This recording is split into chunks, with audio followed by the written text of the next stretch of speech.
Hello students, आज के lecture में हम बायोकेमिस्ट्री का एक बहुत ही इंपॉर्टेंट टॉपिक डिस्कस करने जा रहे हैं जो है एंजाइम काइनेटिक्स। तो एंजाइम काइनेटिक्स को स्टार्ट करने से पहले हम थोड़ा सा एंजाइम के बारे में देख लेते हैं, है ना। तो एंजाइम्स क्या होते हैं, जनरली हमें पता होना चाहिए। एंजाइम हमारे बायोकैटालिस्ट हैं। कैटालिस्ट यानी कि ये क्या करते हैं, कोई भी अगर रिएक्शन चल रही है तो उसके रेट को बढ़ा देंगे। अगर वो रिएक्शन सपोज 5 मिनट में होती थी तो अब वो 2 मिनट में होने लगेगी। ये एक एग्जाम्पल है, ठीक है। नेक्स्ट जो इंपॉर्टेंट पॉइंट है ये थर्मोलेबाइल है ना। ये आपके क्या होते हैं, बहुत हीट सेंसिटिव होते हैं, इसलिए इन्हें जब भी हम इनको स्टोर करते हैं या फिर कोई भी रिएक्शन करवा रहे होते हैं तो उस टाइम पे हमें टेम्परेचर को मेंटेन करना बहुत ज्यादा जरूरी होता है। कितना होता है वो हम फर्दर डिटेल में पढ़ेंगे, ठीक है। इसके अलावा ये क्या है, आपके कोलॉइडल होते हैं नेचर में। कोलॉइडल मींस इनमें जो पार्टिकल्स होते हैं उनका साइज बहुत ज्यादा होता है।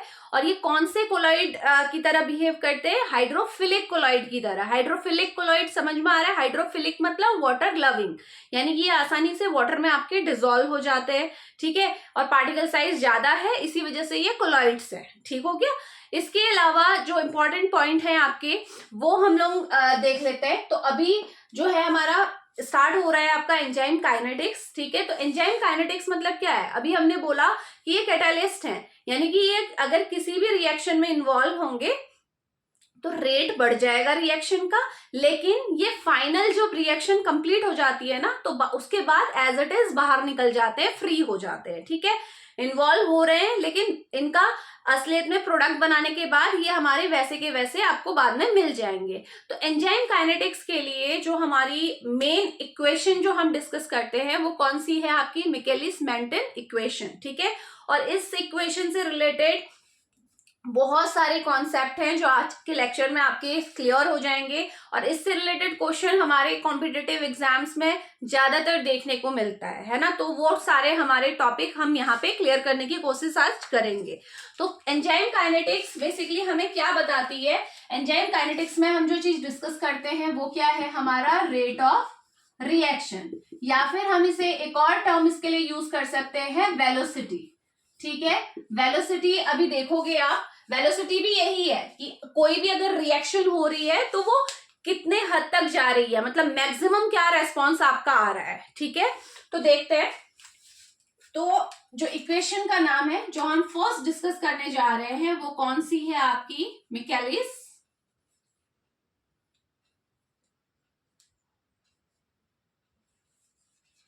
मेंटन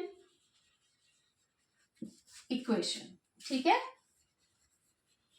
मिकेलिस मेंटन इक्वेशन क्यों बोला, क्योंकि ये दोनों ही आपके साइंटिस्ट हैं, मिकेलिस और मेंटन, ठीक है। इन्होंने क्या किया था, इन्होंने ही अपना जब वो वर्क परफॉर्म कर रहे थे सुक्रोज पे, ठीक है। सुक्रोज सबको पता है डाइसैकेराइड है। तो जब वो डाइसैकेराइड पे अपना वर्क देख रहे थे, परफॉर्म कर रहे थे, तो उन्होंने देखा कि डाइसैकेराइड से जब मोनोसैकेराइड में कन्वर्जन हो रहा है तो वहां पे हमारा एंजाइम का इन्वॉल्वमेंट है, मतलब रिएक्शन हर टाइम अलग अलग तरीके से आपका रिजल्ट दिखा रही है, ठीक है। तो वही हम देखेंगे। तो मिकेलिस मेंटन इक्वेशन आपकी बेसिकली इसे हम डिस्कस कर रहे हैं, चलिए देखते हैं। तो सबसे पहले देखो, कोई भी एंजाइम है, ठीक है। मैंने क्या बोला, एंजाइम अपने सबस्ट्रेट से बाइंड होगा, ठीक है। एंजाइम सबस्ट्रेट से बाइंड होगा तो क्या बनाएगा, एक कॉम्प्लेक्स बनाएगा। सबसे पहले क्या बनता है, दोनों का एक कॉम्प्लेक्स बनता है। और हमेशा ध्यान रखेंगे कि एंजाइम सबस्ट्रेट, एंजाइम की एक और खासियत है, ये क्या होता है आपका स्पेसिफिक होता है, यानी कि हर, जैसे हम बोलते ना हर ताले की एक चाबी है, वैसे ही आपका क्या है, एक सबस्ट्रेट, आपका एक एंजाइम है तो उसका एक पर्टिकुलर सबस्ट्रेट है, ठीक है। तो ये एंजाइम जो होगा अपने सबस्ट्रेट से बाइंड होके पहले एक कॉम्प्लेक्स बनाएगा।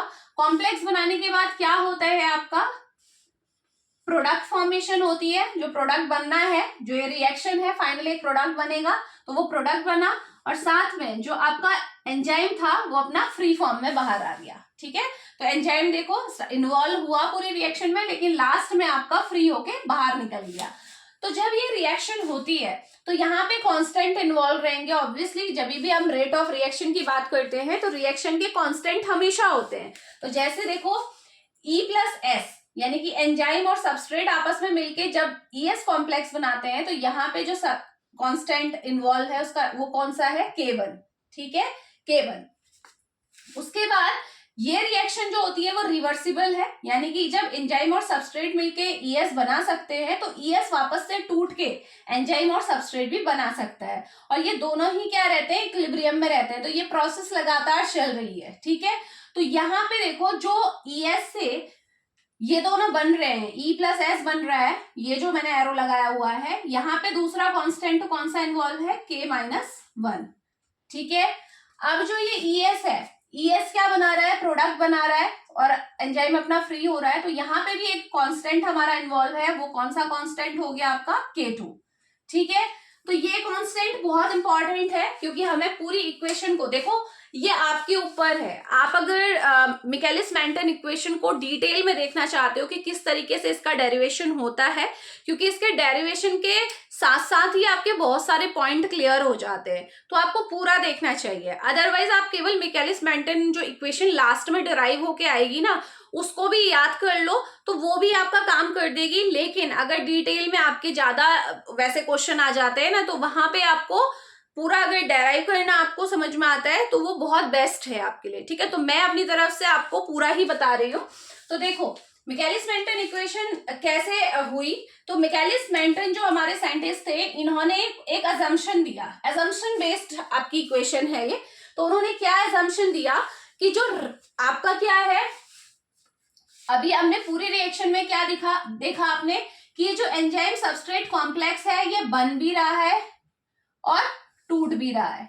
टूट भी रहा है मतलब टूट के या बोल सकते हो कि इसका चेंज होके ये प्रोडक्ट में भी कन्वर्ट हो रहा है, और यहां से देखो वापस से ब्रेक होके ये ई और एस में भी कन्वर्ट हो रहा है। तो मिकेलिस मेंटन ने जो फर्स्ट एजम्पशन दिया था, उन्होंने क्या बोला था कि जो रेट ऑफ फॉर्मेशन है, ठीक है, रेट ऑफ फॉर्मेशन जो है वो किसके इक्विलिब्रेट है, रेट ऑफ डिसोसिएशन के, ठीक है।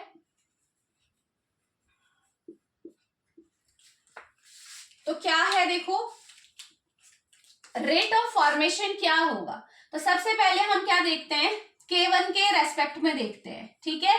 तो ES फॉर्मेशन का रेट, ES बताओ कहां से बन रहा है, E और S के मिलने से ही तो ES बन रहा है, तो इसका रेट कांस्टेंट क्या है, K1 है। और हमेशा ध्यान रखेंगे कि जो रेट ऑफ रिएक्शन होती है वो किस पे डिपेंड करती है, रिएक्टेंट पे डिपेंड करती है और कांस्टेंट पे डिपेंड करती है। तो ES बनाने के लिए कौन से रिएक्टेंट लगे थे, E और S, तो इसीलिए रेट ऑफ फॉर्मेशन में क्या फॉर्मेशन, ES फॉर्मेशन, ठीक है। तो रेट ऑफ फॉर्मेशन में मैं क्या लिखूंगी, मेरे रिएक्टेंट कौन है, एक तो एंजाइम है और एक सबस्ट्रेट है, एक एंजाइम और सबस्ट्रेट है, और कांस्टेंट क्या है, K1। तो रेट ऑफ फॉर्मेशन में जो वैल्यू लिखी जाएगी वो ये रहेगी, समझ में आ रहा है ना, ES बनने के लिए, क्योंकि ये इन्वॉल्व है। अब देखिए इज इक्वल टू में आ जाते हैं रेट ऑफ डिसोसिएशन। अब ES का डिसोसिएशन दो तरीके से हो रहा है। फर्स्ट तो क्या है, ये ES वापस से E और S में टूट जा रहा है, और कौन सा कांस्टेंट है, K-1। अब इस केस में रिएक्टेंट कौन सा होगा, ऑब्वियसली ES का डिसोसिएशन हम देख रहे हैं, तो इसीलिए जो रिएक्टेंट भी माना जाएगा वो ES ही होगा। तो यहाँ पे देखो रेट ऑफ डिसोसिएशन में क्या आएगा, कांस्टेंट कौन सा है, K-1, और कौन डिसोसिएट हो रहा है, ES, ये हो गया, ठीक। प्लस एक और जगह आपका ES का डिसोसिएशन हो रहा है जहां पे वो प्रोडक्ट में कन्वर्ट हो रहा है और E फ्री हो जा रहा है, तो वहां पे हमारा कौन सा कांस्टेंट है, देखो K2, और कौन हो रहा है डिसोसिएटेड, अगेन ES। इतना समझ में आना चाहिए, यानी कि इस इक्वेशन के अकॉर्डिंग जो इन्होंने दोनों साइंटिस्ट थे, इन्होंने जो आपका अजम्पशन दिया, उन्होंने यही बोला कि हमारा जो ये रिएक्शन हो रही है इसमें जो रेट ऑफ फॉर्मेशन है, यानी कि जो कॉम्प्लेक्स फॉर्मेशन, याद रखिएगा रेट ऑफ फॉर्मेशन जहां मैं बोल रही हूँ वहां आप कॉम्प्लेक्स मेंशन कर सकते हैं, अदरवाइज वो बेसिक है।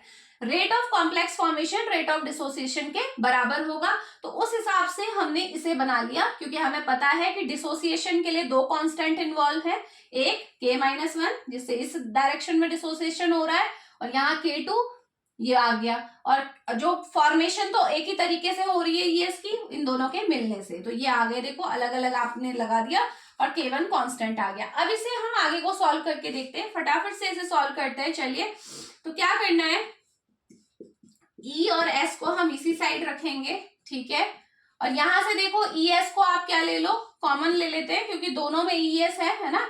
तो ब्रैकेट के अंदर क्या रह जाएगा, K-1 प्लस K2, यही रहेगा। ES यहां से कहाँ आ जाएगा, सॉरी ये K1 यहाँ है ना, ठीक है। ES को इस साइड ले आते हैं अपॉन में और K1 को इस साइड ले आते हैं, तो क्या देखिए क्या बन जाएगा, ये बन गया ES और यहाँ पे आ गया K-1 plus K2 upon K1। अब जो ये वैल्यू ये आपको कांस्टेंट दिखाई दे रहा है ना, यानी कि यहाँ पे देखो ऊपर कौन से हैं हमारे, डिसोसिएशन कांस्टेंट है दोनों, और नीचे क्या है हमारा, एसोसिएशन या फिर फॉर्मेशन कांस्टेंट है ना। तो इसे क्या बोलते हैं, इस पूरे को हम रिप्लेस कर सकते हैं विथ Km, और यही Km क्या है, मिकेलिस मेंटेन कांस्टेंट है, ठीक है। इन्होंने जो मिकेलिस मेंटेन थे, इन्होंने इस पूरे को डिस्प्लेस करके क्या दे दिया, आपका नया कांस्टेंट दिया जिसे बोला गया Km, जो कि मिकेलिस मेंटेन कांस्टेंट है, ठीक है। अब इसके बाद क्या करना है, यहां तक हमारा पहुंच गया है, ठीक है।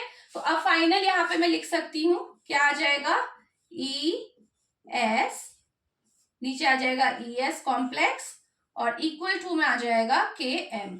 ये मेरे पास एक इक्वेशन बोल लो या फिर लास्ट की वैल्यू निकल के आ रही है। अब इसके बाद देखो जो ये E आपको दिख रहा है ना, E क्या है, ये आपका फ्री फॉर्म ऑफ एंजाइम है, ठीक है।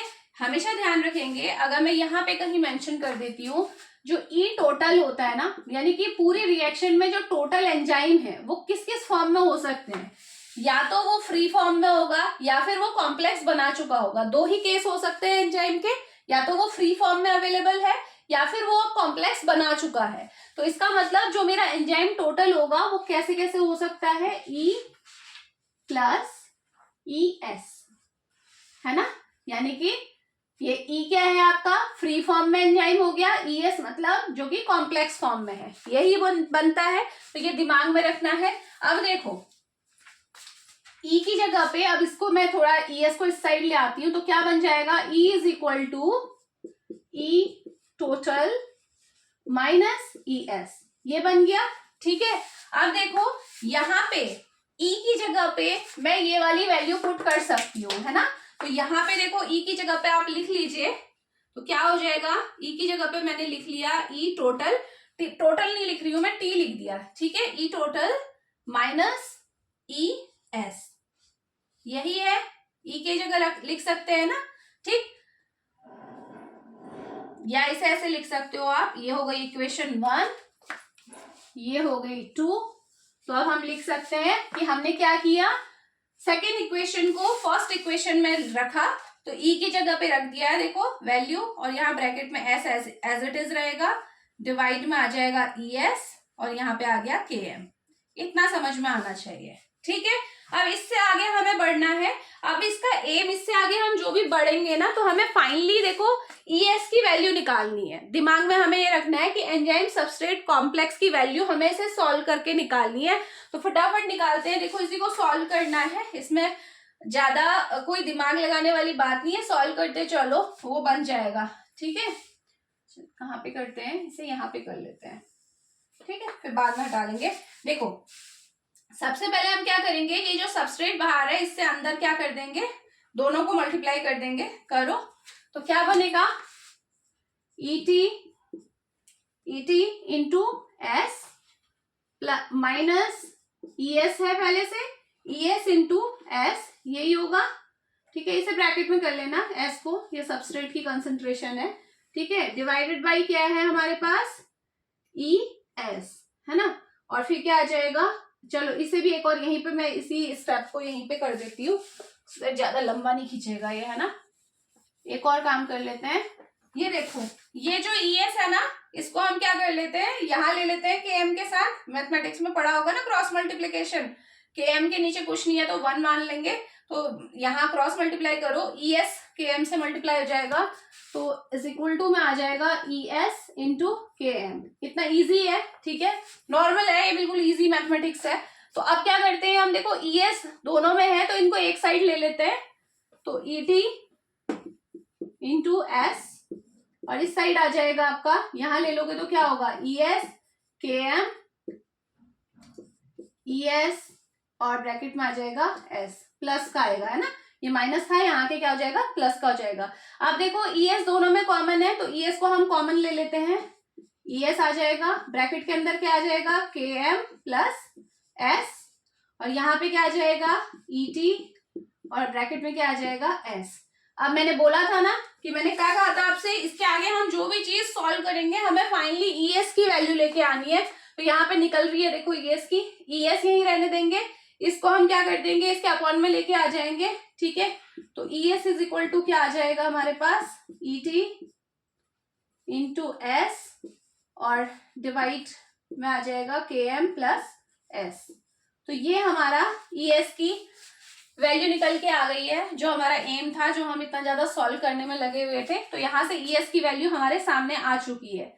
अब इसे छोड़ते हैं, इसे हम मान के चलते हैं कि ये हमारी थर्ड इक्वेशन निकल के आ गई है, ठीक है। अभी तक 1 2 अब थर्ड का ही नंबर था। अब देखो यहाँ पे एक और कॉन्सेप्ट जो अब आता है, यहाँ पे जो इन्वॉल्व होगा वो ये देखना है आपको कि जो हमारी वेलोसिटी होती है, ये जो रिएक्शन हो रही है ना, ठीक है, तो रिएक्शन की जो वेलोसिटी होती है आपकी, वो किस चीज पे डिपेंड करेगी, इनिशियल जो वेलोसिटी होती है वो किस चीज पे डिपेंड करेगी, ऑब्वियस सी बात है, वो किस पे डिपेंड करेगी, रिएक्टेंट पे ही तो डिपेंड करेगी, क्योंकि फाइनल जो प्रोडक्ट बन रहा है वो किस चीज पे डिपेंड करेगा, जितना एंजाइम सबस्ट्रेट कॉम्प्लेक्स बनेगा उतना ही ज्यादा प्रोडक्ट बनेगा। तो याद रखेंगे कि जो हमारी वेलोसिटी होती है, इनिशियल वेलोसिटी की मैं बात कर रही हूँ, मैक्सिमम की बात नहीं कर रही हूँ। मैक्सिमम तो वो होगी कि जो ये कॉम्प्लेक्स बन रहा है, फाइनल एंजाइम सबसे ज्यादा क्या रेस्पॉन्स दे सकता है, कितना प्रोडक्ट दे सकता है ना। तो अभी हम बात कर रहे हैं इनिशियल वेलोसिटी की, V0 की। तो जो V0 होगा ना, वो किस पे डिपेंड करेगा हमारा, ऑब्वियस सी बात है, वो ES पे डिपेंड करेगा। तो V0 इज इक्वल टू क्या रहेगा आपका, कांस्टेंट कौन सा है, अगेन मैं हमेशा बोल रही हूँ, वेलोसिटी हो चाहे रेट ऑफ रिएक्शन हो, इसलिए मैंने स्टार्टिंग में बोल दिया था कि किस किस चीज पे डिपेंड कर रहे हैं, वो जो हमारा कॉम्प्लेक्स है और या फिर हमारे जो रिएक्टेंट है उस पर डिपेंड कर रहा है। तो V0 भी ऑब्वियसली जो V0 है, यानी कि वेलोसिटी ऑफ रिएक्शन किस पे डिपेंड करेगा, ES पे, ES कॉम्प्लेक्स पे, और जो इसका ऑब्वियसली जो कांस्टेंट है वो कौन सा है, K2 है। तो ये आपको ध्यान में रखना है, ठीक है। वेलोसिटी किस पे डिपेंड करेगी, हमारे कॉम्प्लेक्स पे, और उसका कांस्टेंट तो आपको साथ में रखना ही रखना है। एक बात ये ध्यान रखो। नेक्स्ट जो बात आपको ध्यान में रखनी है वो क्या रखनी है, वो भी मैं यहीं पे बता देती हूँ। Vmax, ठीक है, ऑब्लिक करके लिख रही हूँ मैं, Vmax। अभी जो मैं आपसे जिक्र कर रही थी कि Vmax किस पे डिपेंड करेगा, Vmax क्या हो गया, यानी कि मैक्सिमम वेलोसिटी, यानी कि अगर कोई रेट ऑफ कोई रिएक्शन हो रही है तो उसका मैक्सिमम रेट क्या हो सकता है, ठीक है। तो वो किस पे डिपेंड करेगा, वो डिपेंड करेगा एंजाइम पे, है ना। जितना ज्यादा हमारा एंजाइम होगा उतना ज्यादा हमारा रिस्पॉन्स मिलेगा, क्योंकि इनने जो मिकालिस मेंटन जो इक्वेशन थी उनका एक और असम्पशन था। वो असम्पशन क्या बोलता था कि सबस्ट्रेट की कंसंट्रेशन एंजाइम से बहुत ज्यादा है, हमेशा हर कोई भी रिएक्शन चल रही है तो उसमें सबस्ट्रेट की कंसंट्रेशन एंजाइम से ज्यादा ही होती है, ठीक है। तो टोटल जो हमारा आप बोल सकते हो कि जो रिएक्शन है वो किस पे डिपेंडेंट होगी, हमारे एंजाइम पे। जितना ज्यादा एंजाइम प्रेजेंट होगा उतना ही ज्यादा रेस्पॉन्स आएगा। तो सिंपल सी बात ध्यान रखो कि Vmax किस पे डिपेंड करेगी, हमारी एंजाइम पे। तो Vmax इज इक्वल टू क्या होता है आपका, अगेन कांस्टेंट वही आएगा, ठीक है, K2 ही आएगा, लेकिन डिपेंडेंस किस पे होगी आपकी, E पे, ठीक है।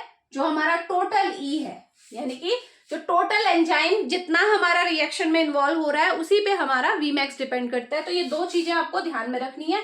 V0 किस पे डिपेंड करेगा, ये कॉम्प्लेक्स पे, लेकिन जो V मैक्सिमम है वो किस पे डिपेंड करेगा, टोटल एंजाइम की कंसंट्रेशन पे, ठीक है। तो अब देखो क्या होगा इस वाली इक्वेशन में, ठीक है, इसको मैं बोल रही हूँ इक्वेशन नंबर 4।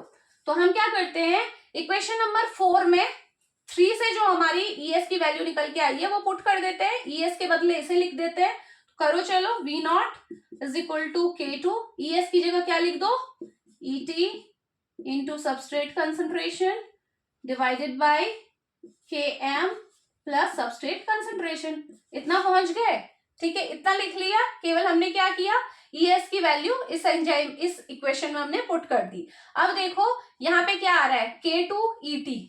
K2ET की जगह मैं क्या लिख सकती हूँ, K2ET क्या लिख सकती हूँ मैं, Vmax लिख सकती हूँ। तो चलिए, V0 is equal to Vmax into substrate concentration divided by Km plus substrate concentration. तो ये हमारा हो गया मिकेलिस मेंटन इक्वेशन डराइव हो गई। तो ये है हमारी क्या, मिकेलिस मेंटन इक्वेशन। समझ में आ रही है? ठीक है, ये पूरा डेरिवेशन है। अगर आपको डेरिवेशन में इंटरेस्ट नहीं है, आप केवल इक्वेशन को रिमेंबर करना चाहते हो तो वो भी कर सकते हो। बट जब हम किसी भी चीज को डिराइव करते हैं ना, तो उसको डिराइव करते हुए बहुत सारे कॉन्सेप्ट हमारे क्लियर होते चले जाते हैं। जैसे V0 Vmax का जिक्र हमने डेरिवेशन के टाइम पे ही किया। रीजन समझ में आया ना क्यों डिराइव किया जा रहा है? ठीक है, तो ये फाइनल हमारी क्या आ गई, मिकेलिस मेंटन इक्वेशन आ गई। अब इस इक्वेशन से रिलेटेड कुछ इंपॉर्टेंट पॉइंट है, वो मैं आपको यहाँ पे बता देती हूँ। ठीक है, तो चलिए यहीं पे इसे डिस्कस कर लेते हैं, फिर मैं आगे का हटा के ही आपको बताऊंगी इसके ग्राफ जो प्लॉटिंग है। ठीक है, तो एक और बात आपको ध्यान में रखनी है कि V0 और Vmax के बीच में भी आपका एक कोरिलेशन है जो हमें दिमाग में रखना है।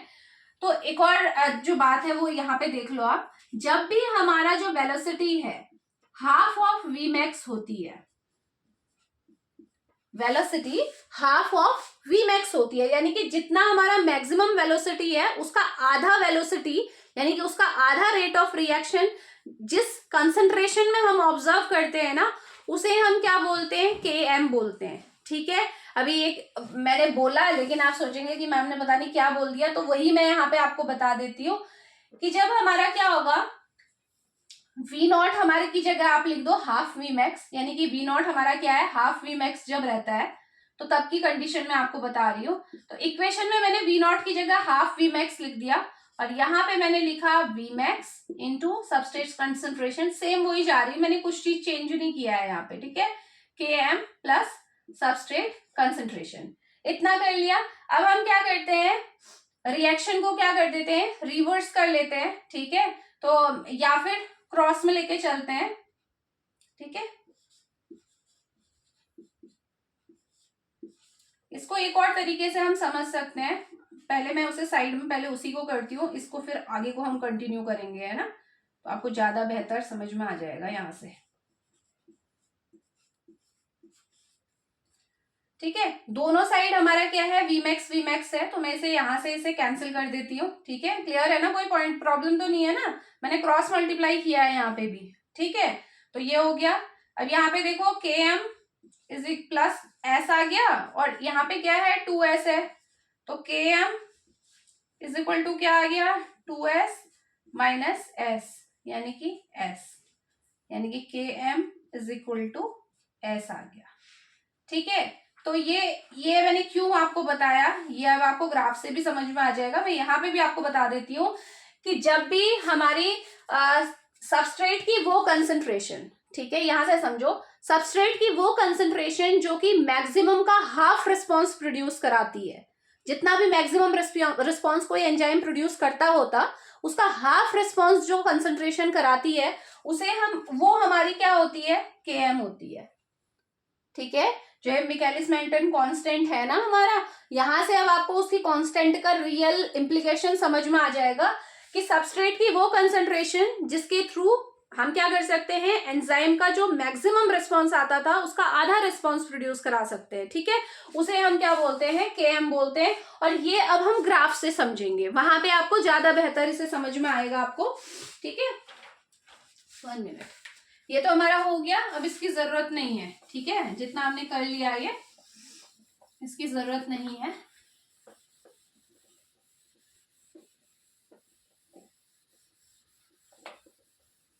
चलिए मैं इतने स्पेस में कर रही हूँ इसे, है ना, तो चलो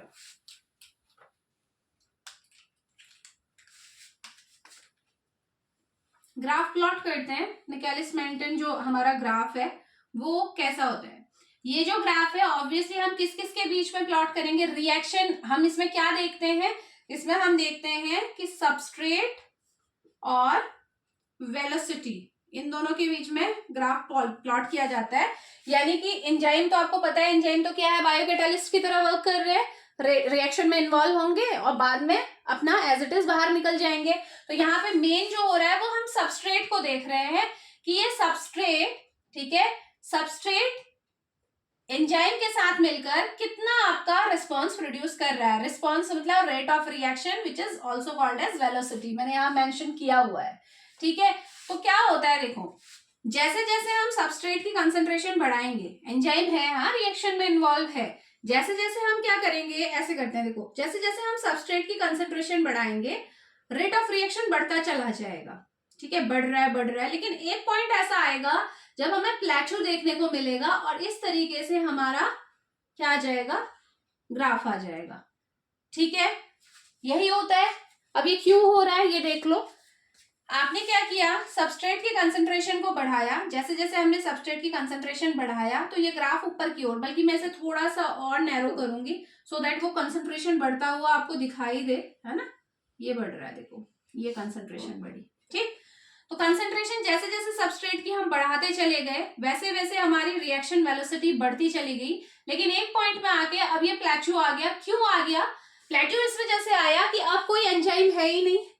जब एंजाइम बचे ही नहीं तो अब रेट ऑफ रिएक्शन कैसे बढ़ेगा? मैंने बताया था ना, पूरी रिएक्शन जब Vmax की हम बात कर रहे थे कि वो एंजाइम पे डिपेंडेंट होती है। जितना एंजाइम जब तक यूटिलाइज हो रहा है, सबस्ट्रेट उसके साथ बाइंड हो रहा है, मैंने बताया था मिकेलिस मेंटन का एक और अजम्पशन क्या था कि सबस्ट्रेट एक्सेस में है, सबस्ट्रेट की कोई कमी नहीं है, तो सबस्ट्रेट आएगा, ठीक है, एंजाइम से बाइंड होगा, कॉम्प्लेक्स फॉर्म करेगा और आपका प्रोडक्ट बनता चला जाएगा, यानी कि रेट ऑफ रिएक्शन बढ़ती चली गई।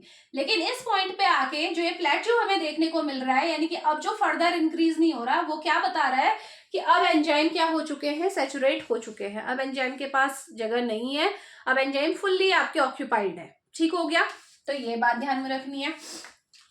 तो ये जो आपको यहां से आप इसे क्या कर सकते हो, जो प्लेटो है इसे बैक एक्सट्रापोलेट कर सकते हो इस तरीके से वाई एक्सिस में, और ये जो है यही क्या होता है हमारा Vmax होता है, यानी कि मैक्सिमम वेलोसिटी जो एंजाइम आपका प्रोड्यूस कर सक रही है। ठीक है, समझ में आ रहा है? ठीक हो गया। अब इसके बाद जो पॉइंट मैं आपको बता रही थी वो यही बता रही थी कि ये तो मैक्सिमम वेलोसिटी हो गया, अब बात कर रहे हैं किसकी, हाफ ऑफ मैक्सिमम, यानी कि सबस्ट्रेट की वो कंसंट्रेशन जो हाफ, मैंने सपोज ये तो केवल आपको एक ड्रॉ करके दिखा रही हूँ, सपोज ये वो पॉइंट है जो क्या है आपका Vmax का हाफ है, हाफ ऑफ Vmax, यानी कि इसका जस्ट आधा है। तो क्या करोगे, इसको बैक एक्सट्रापोलेट यहां से आगे फ्रंट में करोगे, ऑब्वियसली फॉरवर्ड करना है आपको, इस तरह से एक्सट्रापोलेट करो, जहां पे ये क्या कर रहा है, इस ग्राफ को जो हाइपरबोला आपको दिख रहा है ना, इसे जहां पे ये कट कर रहा है, इसे नीचे आप क्या करेंगे, एक्स एक्सिस में इसे लेके आ जाएंगे, और ये जो सबस्ट्रेट का कंसंट्रेशन है यहाँ पे, इसी को हम क्या बोलते हैं, Km बोलते हैं। अब आपको ज्यादा समझ में आएगा। तो यहां से हमें क्या पता चला, मैक्सिमम रिस्पांस पता चल गया, जितना एंजाइम था उसने अपना मैक्सिमम रिस्पांस दे दिया। अब इस मैक्सिमम के हाफ को प्रोड्यूस करने के लिए जितनी सबस्ट्रेट कंसंट्रेशन लगी, ठीक है, जितना सबस्ट्रेट रिएक्शन किया जितनी कंसंट्रेशन में, उसे हम क्या बोलते हैं, Km बोलते हैं, मिकेलिस मेंटन कांस्टेंट, ये है वो। ठीक है, तो ये बहुत इंपॉर्टेंट है, क्योंकि इससे आपका हम किस चीज का पता लगा सकते हैं। देखो, अगर लो Km वैल्यू है, ठीक, यहां से आ जाओ, जो मैं आपको बता रही थी ना, ये कॉन्सेप्ट क्यों इतना जरूरी है, वो इसलिए ये जरूरी है क्योंकि यही क्वेश्चन पूछे जाते हैं Km Vmax से रिलेटेड, तो वहां पे हमें इसका जो एक्चुअल में इम्प्लीकेशन है ना वो पता होना चाहिए। सपोज अगर आपसे बोल दिया कि भाई लो Km वैल्यू है, लो Km वैल्यू मतलब कि सबस्ट्रेट, अभी यहाँ पे मैंने क्या बोला, Km is equal to substrate concentration.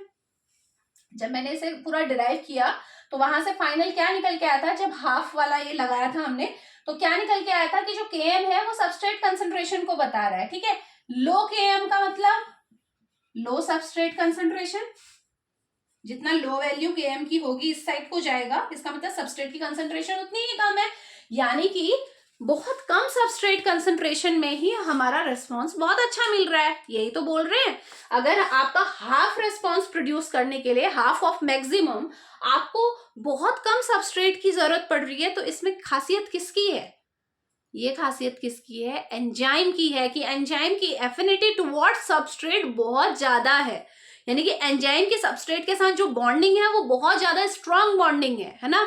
यानी कि यहाँ पे हम कह सकते हैं कि अगर Km वैल्यू कम है, यानी कि Km वैल्यू कम होने का मतलब कि कम सबस्ट्रेट की कंसंट्रेशन रिक्वायर्ड हो रही है, तो इसका मतलब सीधे सीधे यहाँ से निकल के आता है कि जो हमारा एंजाइम है उसकी जो एफिनिटी है टुवर्ड्स सबस्ट्रेट वो क्या है, आपकी ज्यादा है, प्लस उसकी एफिशिएंसी भी आपकी ज्यादा है, क्योंकि वो उतनी कम कंसंट्रेशन में उतनी कम वैल्यू पे ही आपका मैक्सिमम का हाफ रिस्पॉन्स प्रोड्यूस कर रहा है। आई होप ये पॉइंट आपको पता लग गया होगा।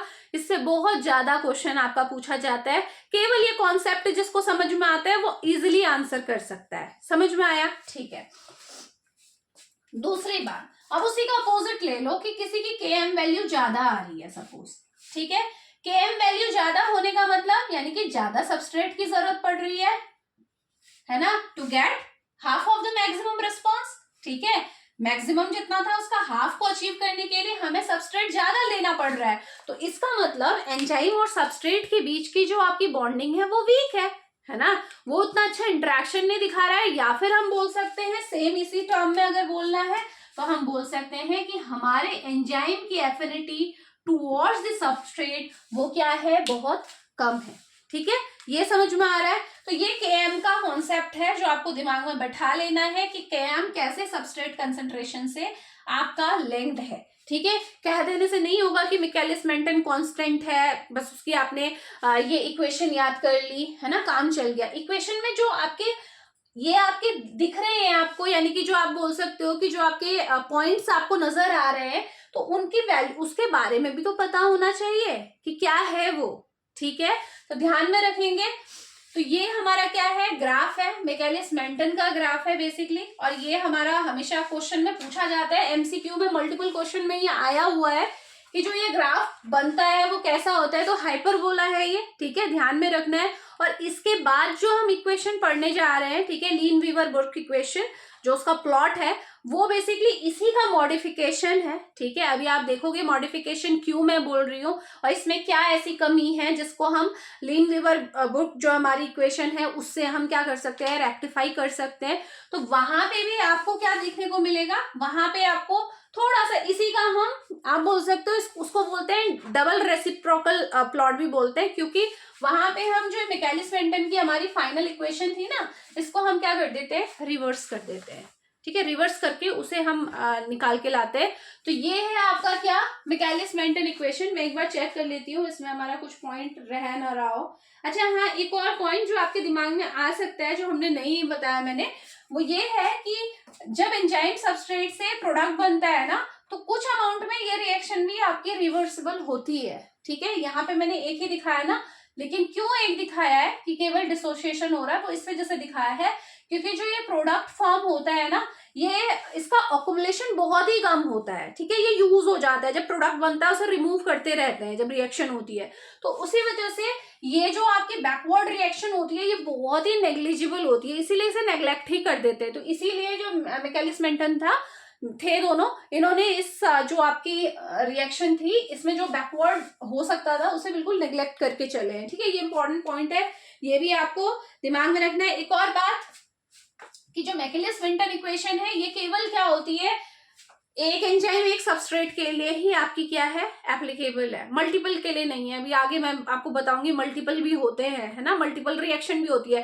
ऐसा नहीं है कि केवल एक एंजाइम एक सबस्ट्रेट से मिल रहा है और रिएक्शन हो रही है। कभी कभी आप देखोगे ना कि दो आपके क्या है, सबस्ट्रेट हैं और फिर रिएक्शन हो रही है एंजाइम की प्रेजेंस में, तो वो रिएक्शन भी कैसे होती है, दो सबस्ट्रेट होते हैं तो ऑब्वियसली जो प्रोडक्ट बनते हैं वो दो बनते हैं, लेकिन वो किस तरीके से होती है वो अभी हम लोग डिस्कस करेंगे, ठीक है। ये आपको ध्यान में रखना है। इसके बाद जो आपको ध्यान में रखना है वो क्या है, ठीक है, इससे रिलेटेड जो एक और इम्पोर्टेंट है पॉइंट, अच्छा यहाँ पे इसे ना वो कर लेना, मैंने देखो यहाँ पे पॉइंट नहीं लगाया, मिकेलिस मेंटन, ठीक है। तो ये हो गया। इसके बाद जो हमारा एक और पॉइंट है वो मैं यहाँ पे ही बता देती हूँ आपको, है ना, ये डिटेल में है, आपको अगर पूरा डिटेल में पढ़ना है तो ये सब चीजें आपको आनी चाहिए, ठीक है।